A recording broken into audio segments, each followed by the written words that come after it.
Hello everyone and welcome back to the Blackfoot Book Club and another volume of my essential film reviews collection. Thanks for being there. I've told you before, it's not a play about dating, it's about death. Make it personal.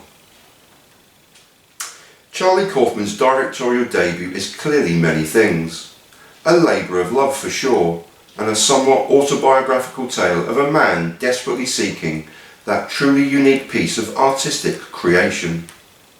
Equally, Synecdoche, New York, a slight play on words as the film is set primarily in Schenectady, New York, and that Synecdoche means a part of something that represents the whole, and vice versa, a key theme of the film, and which has echoes of his screenplay for Being John Malkovich in 1999, and of a man in the midst of an existential crisis, pondering on the meaning of life and the threat of death.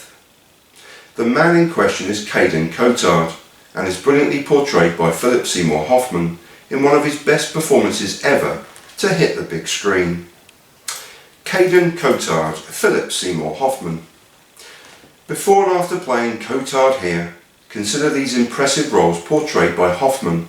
Scotty J in Boogie Nights, the incredibly sympathetic performance as Phil Palmer in Magnolia, Truman Capote, poor Zara in The Ides of March, and the tour de force performance in yet another Paul Thomas Anderson film, The Master, as figurehead Lancaster Dodd.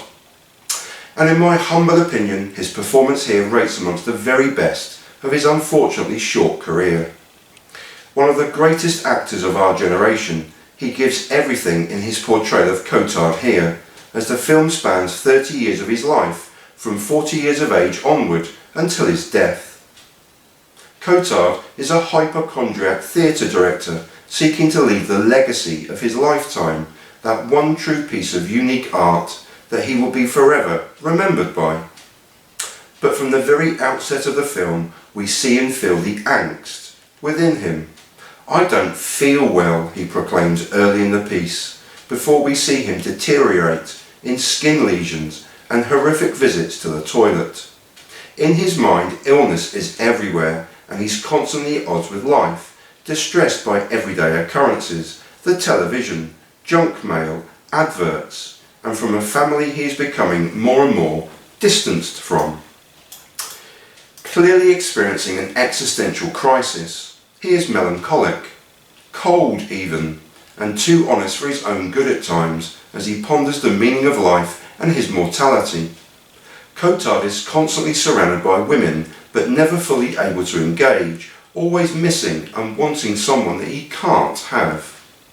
As a means of distraction maybe, he secures the ability to follow his dream by creating a self-contained world in a vast warehouse that quickly resembles and very quickly escalates into an exact representation of his world and his experiences, a play within a play, and indeed a life within a life, until the lines between fiction and reality blur to indistinguishable levels. All day, every day is now spent on set, with character doubles for every person within his life, even himself, with his mind fracturing piece by piece as he strives to continue his unique theatre art. In a vast production such as this, there are far too many characters and events to describe, but the supporting cast are superb, with each uniquely adding to this surreal film.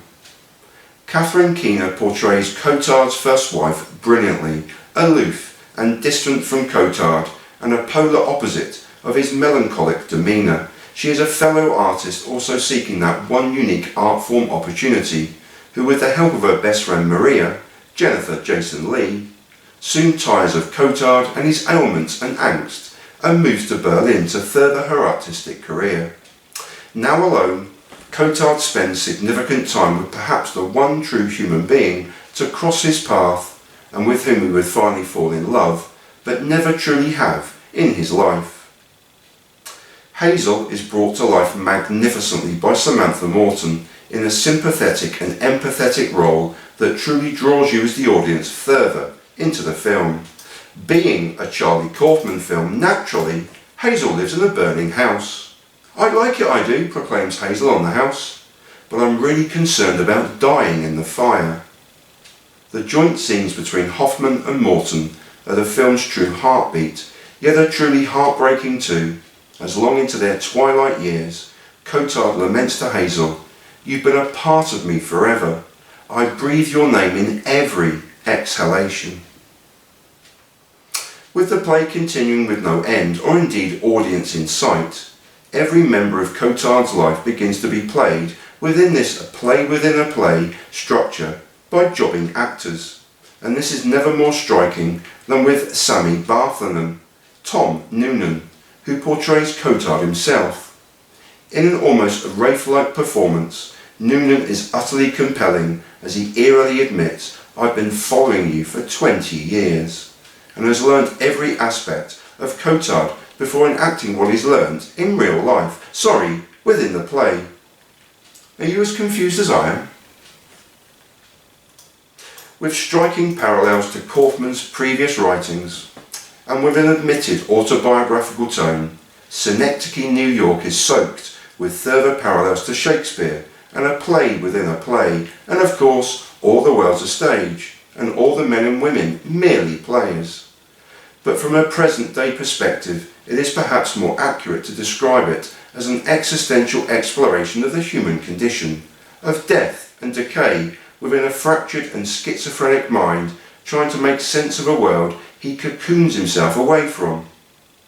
Every time I've watched this incredible debut film from Kaufman, I've found the lead up to the denouement incredibly moving and difficult to watch, and due in no small way to his lead actor's stunning portrayal. The film can be a difficult watch at times, frustrating even, but I find it continually fascinating and intriguing, and which will always reward with repeated viewings. And that was Synecdoche, New York, directed by Charlie Kaufman. And I leave you in peace, and in solidarity. And I thank you so sincerely for watching. Peace everyone, and please be careful out there.